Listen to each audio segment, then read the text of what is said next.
Day 1 of Shirdi. మేము morning Vizianagaram స్టేషన్లో train ఎక్కితే అది నెక్స్ట్ డే మార్నింగ్ మన్మడ స్టేషన్లో దిగాము. సో 1 డే జర్నీ పట్టింది.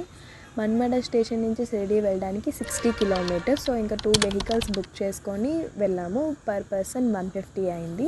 అక్కడికి వెళ్ళేసరికి మధ్యాహ్నం అయింది. సో ఇంకా అందరం ఫ్రెష్ అప్ అయిపోయి భోజనం కోసమని కిందకి వెళ్ళాము. సో ఫుడ్ అనేది లేట్ అవ్వడంతో కొన్ని స్టెప్స్ వేసాము, డ్యాన్స్ స్టెప్స్. ఆ వీడియో అనేది నేను నెక్స్ట్ పోస్ట్ చేస్తాను. మేము ఉంటున్న రూమ్ నుంచి అక్కడికి వెళ్ళాలంటే 5 minutes దూరమే. సో వాకబుల్ డిస్టెన్స్ కూడా, నడుచుకొని వెళ్ళిపోవచ్చు అక్కడికి. సో ఇంకా ఫుడ్ తినేసిన తర్వాత ఇంకా దర్శనం కోసమని వెళ్ళాము. అక్కడ ఫోన్స్ అనేవి నాట్ అలౌడ్తో ఇంకా మొబైల్ లాకర్లో పెట్టేసాము. దర్శనం అయిన తర్వాత పక్కనే ఉన్న ద్వారకామాయికి కూడా వెళ్ళాము. ద్వారకామాయి చాలా బాగుంది. అక్కడే బాబాగారు ఎక్కువగా ఉండేవారంట. అలా షిరిడి అయిన తర్వాత షిరిడికి దూరంగా ఉన్న 70 kilometers దూరంలో ఉన్న శని సిగ్నాపూర్కి వెళ్ళాము.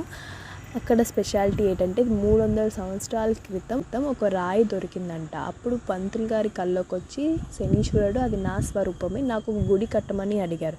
బట్ ఆ గుడికి తలుపులు వద్దు అని చెప్పారనమాట.